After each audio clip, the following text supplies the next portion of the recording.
পাঞ্জাবত বহুৱা S-400টোৱে আজি 50ৰো অধিক যি পাকিস্তানৰ ফালৰ পৰা অহা ড্ৰোন আৰু UAVৰ এট্ৰেক আছে বা আক্ৰমণ আছে সকলোখিনি প্ৰতিহত কৰিছে। S-400 যদি আমাৰ হাতত নাথাকিলেহেঁতেন এইটো মুহূৰ্তত কিন্তু আমাৰ ইণ্ডিয়াৰ বহুখিনি ক্ষয়ক্ষতি হ'লহেঁতেন। পাকিস্তানে যোৱাকালি আমি এটা নিউজ চাইছোঁ, তেওঁলোকৰ ফিউল ভৰাবলৈ পইচা নাই। তেওঁলোকে আজি ডেটত খাবৰ কাৰণে পইচা নাই কাৰণে তেওঁলোকে ইণ্টাৰনেশ্যনেল ফাণ্ডিং বিচাৰিছে। মানে হিন্দু মহিলাৰ হাতত আৰু গাত লাগি থকা মাহ হালধিৰ গোন্ধ নাযাওঁতেই যাৰ কপালৰ পৰা সেন্দুৰ মোহাৰি দিছিলে, সেই সেন্দুৰৰ নামেৰে এটা অপাৰেশ্যন ছাকচেছফুল কৰিছে। আমি ভাৰত চৰকাৰক বহুতখিনি ধন্যবাদ জনাম যে তেওঁলোকে নিজাকৈ যিখিনি আগতীয়া প্ৰস্তুতি কৰি ৰাখিছিল তাৰ বিনিময়ত আজি আমাৰ দেশ বহুখিনি ক্ষেত্ৰত সুৰক্ষিত হৈ আছে। ইয়াতে বিৰোধী পক্ষৰ মাজতে বহুতখিনি প্ৰশ্ন উঠাইছিলে যেতিয়া ৰাফেলৰ ডিল হৈছিলে ফ্ৰান্সৰ লগত, অধিক দামত ৰাফেল কিনা বুলি কৈছিল। ৰাছিয়াৰ লগত যেতিয়া S-400ৰ ডিল হৈছিলে সেইখিনি সময়তো বহুতখিনি কথা কৈছিলে যে মানে অধিক দামত বস্তু ক্ৰয় কৰা গৈছে, ইয়াতে কোনোবা ঘোটালা হৈছে, কেলেংকাৰী হৈছে। কিন্তু মোদী চৰকাৰে এইখিনি বস্তু প্ৰমাণ কৰি দেখালে যে তেওঁলোকে যিখিনি কাম কৰিছিলে সেয়া ভাৰতীয় মানে যিটো আমাৰ জনসাধাৰণ আছে তেওঁলোকৰ সুৰক্ষাৰ স্বাৰ্থত তেওঁলোকে এই ইনভেষ্টমেণ্টটো কৰিছিলে আৰু তাৰ কাৰণে আজি আমি সুফল পাবলৈ সক্ষম হৈছোঁ, যাৰ কাৰণে আজি আমি সুৰক্ষিত আছোঁ আৰু পাকিস্তানৰ প্ৰত্যেকটো আমি আক্ৰমণ প্ৰতিহত কৰিবলৈ সক্ষম হৈছোঁ। ইয়াতে যিমানখিনি মই গম পাইছোঁ, ৰাছিয়াৰ আলমাছ নামৰ এটা গ্ৰুপ আছে, তেওঁলোক আমাৰ যেনেকৈ DRDO আছে, ইছৰ' আছে, তেনেকুৱাকৈ তেওঁলোকৰ আলমাছ বুলি এটা গ্ৰুপ আছে যিটো মানে অৰ্গেনাইজেশ্যনে এই S-400 ট্ৰায়াম্ফ বুলি কয় এই যিটো মাৰণাস্ত্ৰ তেওঁলোকে এইটো ৰচনা কৰিছিল বা তেওঁলোকে উদ্ভাৱন কৰিছিলে এইটো। আৰু সেই ট্ৰায়াম্ফৰ উদ্ভাৱনৰ পাছত তেওঁলোকে আমাৰ ইণ্ডিয়াৰ লগত ভাৰত চৰকাৰৰ লগত এটা চুক্তিবদ্ধ কৰিছিলে 40,000 কোটি টকা বা $5 বিলিয়ন হ'ব এইটো কাৰেঞ্চি হিচাপত। তো সেইধৰণে এটা চুক্তি হৈছিলে। চুক্তিৰ মৰ্মত মুঠতে 5টা তেওঁলোকে S-400 ট্ৰায়াম্ফ আমাৰ ইণ্ডিয়াক সংস্থাপন কৰিছিলে। তাৰে প্ৰথমটো 2021 চনত পাঞ্জাবত মানে বহোৱা গৈছিলে আৰু সেই পাঞ্জাবত বহোৱা S-400টোৱে আজি 50ৰো অধিক যি পাকিস্তানৰ ফালৰ পৰা অহা ড্ৰোন আৰু UAVৰ এট্ৰেক আছে বা আক্ৰমণ আছে সকলোখিনি প্ৰতিহত কৰিছে। এটাও আপোনাৰ ড্ৰোন এটেক বা ড্ৰোন আক্ৰমণ আমাৰ ভাৰতৰ পাঞ্জাব হওক, ৰাজস্থান হওক, গুজৰাট হওক ক'তো পৰিবলৈ দিয়া নাই। কাৰণ এই S-400টোৰ যিটো আপোনাৰ ৰেঞ্জ আছে সি 600 কিলোমিটাৰৰ ভিতৰত যিকোনো মানে আহি থকা মানে এটাক ৰকেট বা এনেকুৱা ড্ৰোনক তেওঁ ডিটেক্ট কৰিব পাৰে, তেওঁ চিনাক্ত কৰিব পাৰে। চিনাক্ত কৰাৰ পিছত 400 কিলোমিটাৰ মানে তেওঁৰ ৰেঞ্জ থাকে, যিটো ৰেঞ্জৰ কাৰণে সেই মিছাইলে গৈ পেলাই সেই ড্ৰোনখিনিক ধ্বংস কৰিব পাৰে আৰু তাৰ কাৰণে আজি ভাৰত সুৰক্ষিত হৈ আছে। ইয়াৰ কাৰণে ৰাছিয়ান চৰকাৰকো বহুতখিনি ধন্যবাদ জনাব লাগিব যে তেওঁলোকে আমাৰ ভাৰত চৰকাৰৰ লগত এটা ভাল ডিল কৰি পেলাই আৰু শুনামতে ছাবচিডিও বহুতখিনি প্ৰভাইড কৰা গৈছিলে, যাৰ বিনিময়ত এই S-400 ট্ৰায়াম্ফখিনি আহি পেলাই আমাৰ ভাৰত চৰকাৰৰ হাতত পৰিছে আৰু সেইখিনিৰ দ্বাৰা আমাৰ ভাৰতখন আজি বহুতখিনি ক্ষেত্ৰত সুৰক্ষিত হৈ আছে। আৰু ৰাছিয়াই যিখিনি আমাক সহায় সহযোগিতা আগবঢ়াইছে, বহু ক্ষেত্ৰত দেখা যায় যে অন্য বহুকেইখন আগশাৰীৰ দেশ, ডেভেলপ কাণ্ট্ৰি, মই নাম ল'বলৈ গ'লে ধৰি লওক আছে কেইখনমান, US হওক, UK হওক বা আপোনাৰ ইটালী হওক, সেনেকুৱা কিছুমান দেশে সদায় মানে এই ইণ্ডিয়া আৰু ৰাছিয়াৰ যিটো আমাৰ মিত্ৰজোঁট আছে এইটোক তেওঁলোকে প্ৰতিহত কৰি আহিছে বা প্ৰতিবাদ কৰি আহিছে যে কিছু ক্ষেত্ৰত তেওঁলোকৰ মাজত ক'ল্ড ৱাৰ চলি আছে, শীতল যুদ্ধ যিটো কোৱা যায়, কোন শ্ৰেষ্ঠ সেইটোক প্ৰমাণ কৰাত তেওঁলোকৰ এখন যুদ্ধ চলি থাকে। তাৰ কাৰণে তেওঁলোকে সদায় ভাৰত চৰকাৰক সদায় এইটো কৈ থাকে যে তোমালোকে কেতিয়াও ৰাছিয়াৰ লগত হাত নিমিলাবা।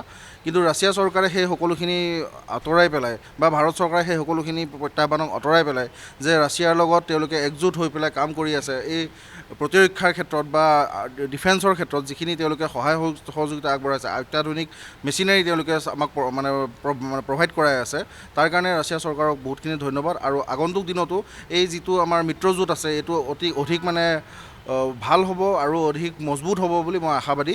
আৰু ইয়াৰ দ্বাৰা আমাৰ পুটিন চৰকাৰ, যিটো আমাৰ ৰাছিয়াৰ পুটিন চৰকাৰ আছে, তেওঁলোকক আমি বহুতখিনি শ্ৰদ্ধা জনাইছোঁ।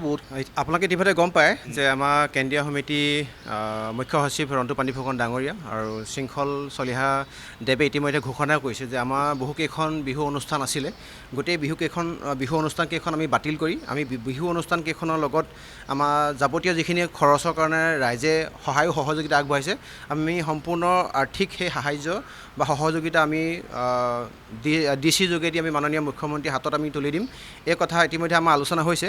গতিকে বিলাসিতা অসমৰ তৰফৰ পৰা আমি যিমান পাৰোঁ, আমাৰ অসমৰ তৰফৰ পৰা আমি যিমান পাৰোঁ আৰ্থিকভাৱে আমি সাহাৰ্য আৰু সহযোগিতা আগবঢ়োৱাৰ কাৰণে চেষ্টা কৰিম। নাই, আচৰিত কথা এটাই যে এই আপাহতে আমি ৰাছিয়া চৰকাৰক আমি ধন্যবাদ এটা কাৰণে জ্ঞাপন কৰিব লাগিব যে S-400 আপোনাক ইতিমধ্যে গম পায় যে S-400 বুলি কোৱা যিটো আপোনাৰ এণ্টি মিছাইল যিটো আপোনাৰ ডিফেন্স ছিষ্টেম, এই ডিফেন্স ছিষ্টেমটোৰ যোগেদি বৰ্তমান সময়ত এই যুদ্ধখনত ভাৰতক ইমান সুন্দৰকৈ সহায় কৰিছে, যিটো কাৰণতে আমি বৰ্তমান সময়ত যদি S-400 যদি নাথাকিলেহেঁতেন, ৰাছিয়াৰ সেই অৱদানটো যদি নাথাকিলেহেঁতেন 2018 চনত আপোনাৰ $5 বিলিয়ন দি পিনে যি আপোনাৰ ইতিমধ্যে চুক্তি হৈছিলে, S-400 যদি আমাৰ হাতত নাথাকিলেহেঁতেন এইটো মুহূৰ্তত কিন্তু আমাৰ ইণ্ডিয়াৰ বহুখিনি ক্ষয় ক্ষতি হ'লহেঁতেন। আপোনাক ইতিমধ্যে গম পায় S-400ৰ বিশেষ তাৎপৰ্য আৰু বৈশিষ্ট্য হ'ল এনেকুৱা ধৰণৰ যে 600 কিলোমিটাৰ ডিষ্টেঞ্চত তেওঁলোকে যিকোনো ধৰণৰ অবজেক্ট ট্ৰেক কৰিব পাৰে আৰু 400 কিলোমিটাৰ ডিষ্টেঞ্চৰ ভিতৰত তেওঁলোকে যিকোনো ধৰণৰ অবজেক্ট এটেক কৰিব পাৰে আৰু 600 কিলোমিটাৰ ডিষ্টেঞ্চত তেওঁলোকে 160 অবজেক্ট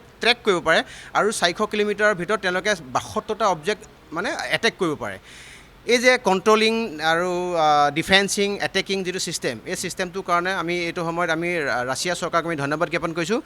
আলমাজ যিটো আপোনাৰ গ্ৰুপে ইতিমধ্যে এই বিষয়ত সহায় সহযোগিতা আগবঢ়াইছে, আমি ধন্যবাদ জ্ঞাপন কৰিছোঁ। আৰু এই S-400 যদি নাথাকিলেহেঁতেন বৰ্তমান সময়ত কিন্তু আমাৰ ভাৰতৰ যথেষ্ট ক্ষয় ক্ষতি হ'লহেঁতেন।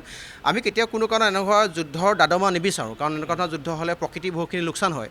কিন্তু এটা কথা আমি ইয়াৰ পৰা স্পষ্টভাৱে ক'ব লাগিব যে এনেকুৱা ধৰণৰ যুদ্ধ ক্ষেত্ৰতে হওক বা এনেকুৱা ধৰণৰ শক্তিৰ ক্ষেত্ৰতে হওক, কিন্তু বৰ্তমান সময়ত মাননীয় যিগৰাকী প্ৰধানমন্ত্ৰী নৰেন্দ্ৰ মোদী ডাঙৰীয়া, তেখেতে কিন্তু যিটো ডিচিশ্যন লৈছে, ইয়াত আমি শলাগ এটা কাৰণে ল'ব লাগিব যে আমি বহুত প্ৰধানমন্ত্ৰী লগ পাইছোঁ, কিন্তু ইমপ্ৰেছিভ মানে প্ৰাইম মিনিষ্টাৰ লগ পাইছোঁ, মানে ডিচিচিভ প্ৰাইম মিনিষ্টাৰ খুব কম লগ পাইছোঁ।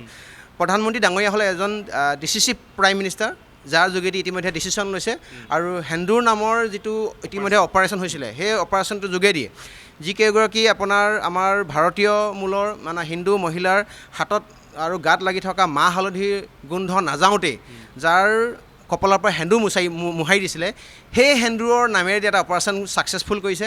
আৰু আচৰিত ধৰণৰ এটা বিষয় যে পাকিস্তানে যোৱাকালি আমি এটা নিউজ চাইছোঁ, তেওঁলোকৰ ফিউল ভৰাবলৈ পইচা নাই। তেওঁলোকে আজি ডেটত খাবৰ কাৰণে পইচা নাই কাৰণে তেওঁলোকে ইণ্টাৰনেশ্যনেল ফাণ্ডিং বিচাৰিছে, য'ত 24টা 7 মে' দিনাখনি 24টা মিছাইল আমাৰ কি কয় ভাৰতে নিক্ষেপ কৰিছে আৰু ভাৰতে নিক্ষেপ কৰা 24টা মিছাইল 24টা জেগাতে এটেক হৈছে। কিন্তু তেওঁলোকৰ ডিফেন্স ছিষ্টেমটো ইমানেই এটা ফোপোলা স্বৰূপ, 24টা মিছাইলক এটা মিছাইলকো তেওঁলোকে প্ৰতিহত কৰিব নোৱাৰিলে। আৰু S-400 ইতিমধ্যে 50তকৈ বেছি আপোনাৰ ধৰি লৈছোঁ আপোনাৰ এয়াৰক্ৰাফ্টেই হওক বা ধৰি লৈছোঁ আপোনাৰ ড্ৰোনে হওক বা যিকোনো ধৰণৰ হেলিকপ্টাৰে হওক বা যেনেকুৱা ধৰণৰ ফাইটিং জেটে তেওঁলোকে তছনছ কৰি দিছে। আচৰিত কথা এটাই যে তেওঁলোকে ইমান চিঞৰ-বাখৰ কৰি থকা দেশ এখনে, পাকিস্তান মানে এনেকুৱা এখন দেশ হয় যিখন দেশে কেৱল উগ্ৰপন্থীক জন্ম দিয়া, সন্ত্ৰাসবাদীক জন্ম দিয়া বাদে বাকী একো কৰা নাই। আমি এখন দেশক ধিক্কাৰ দিছোঁ। আৰু এইটো সময়ত ইণ্টাৰনেশ্যনেল যিটো আণ্ডাৰষ্টেণ্ডিং, ভাৰতৰ লগত যেতিয়া আন্তঃৰাষ্ট্ৰীয় বুজাপৰাৰ যোগেদি বিভিন্ন দেশে শক্তিশালী দেশসমূহে ভাৰতক এক চাথ দিছে, ইয়াত আমি সঁচাকৈ কেন্দ্ৰীয় চৰকাৰক আমি ধন্যবাদ জ্ঞাপন কৰিব লাগিব। আৰু কেন্দ্ৰীয় চৰকাৰ তথা গৃহ মন্ত্ৰণালয় বা ডিফেন্সিং ছিষ্টেম অফ ইণ্ডিয়াক আমি ধন্যবাদ জ্ঞাপন কৰিব লাগিব। আৰু অজিত দোভাল ডাঙৰীয়াক এবাৰ ধন্যবাদ জ্ঞাপন কৰিব বিচাৰিছোঁ, কাৰণ অজিত দোভাল ডাঙৰীয়াৰ যোগেদিয়ে এই বিষয়টোৰ বিশেষভাৱে আগবাঢ়ি নাই। এটা কথা জানে, বাকী আপুনি যদি উন্নত বাকী দেশবিলাকত যদি চাই, আপুনি ডেভেলপ যিবিলাক কাণ্ট্ৰি হয়, তাত আপোনাৰ ইভেন আপুনি ৰাছিয়াতে হওক বা চাইনাতে হওক, বেলেগ কাণ্ট্ৰিবিলাকত তাৰ যিবিলাক নাগৰিক হয় তেওঁলোকক ইতিমধ্যে ইয়াৰ ক্ষেত্ৰত মানে 2 বছৰ বা 4 বছৰীয়া ট্ৰেইনিং দিয়ে। মই বিচাৰোঁ কেৱল অসম বুলিয়ে নহয়, ভাৰতৰ বিভিন্ন ষ্টেটবিলাকত থকা প্ৰত্যেকজন আপোনাৰ ভাৰতৰ নাগৰিকক এনেকুৱা ডিফেন্স ছিষ্টেমৰ 2 বছৰ বা 4 বছৰ ট্ৰেইনিং থাকিব লাগে। আৰু যিকোনো ধৰণৰ যাতে এনেকুৱা সমস্যা যাতে প্ৰত্যেকজন নাগৰিকে দেশ মাতৃৰ কাৰণে যাতে সেৱা আগবঢ়াব পাৰে। এইটো ভাল লাগিবলগীয়া বিষয়। আমি আৰু এই আপাহতে যি আমাৰ ভাৰতীয় সেনা ইতিমধ্যে ইহলীলা সম্বৰণ কৰিছে, শ্বহীদ হৈছে, তেওঁলোকক আমি আত্মা সদগতিৰ কাৰণে ভগৱন্ত শ্ৰীচৰণৰ প্ৰাৰ্থনা জনাইছোঁ। আৰু অফিচিয়েলি যিসকল আমাৰ ভাৰতীয় মূলৰ যিসকল আপোনাৰ নাগৰিক ইতিমধ্যে তেওঁলোকে চকু মুদিছে, তেওঁলোকক আমি আত্মা সদগতিৰ কাৰণে ভগৱন্ত শ্ৰীচৰণৰ কামনা জনাইছোঁ।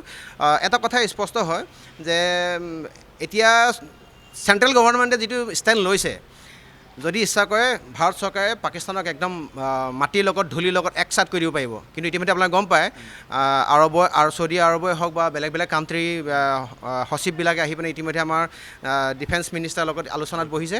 কিন্তু আমি এইটো বিচাৰিছোঁ যে কিবা কাৰণত যদি তেওঁলোকে যদি আক্ৰমণ কৰে, আকৌ ইয়াৰ প্ৰত্যাক্ৰমণ এনেকুৱাকৈ দিব লাগে যাতে সন্ত্ৰাসবাদ জন্ম দিয়া পাকিস্তানে যাতে যুগান্তৰ কাৰণে যাতে শিক্ষা পায়।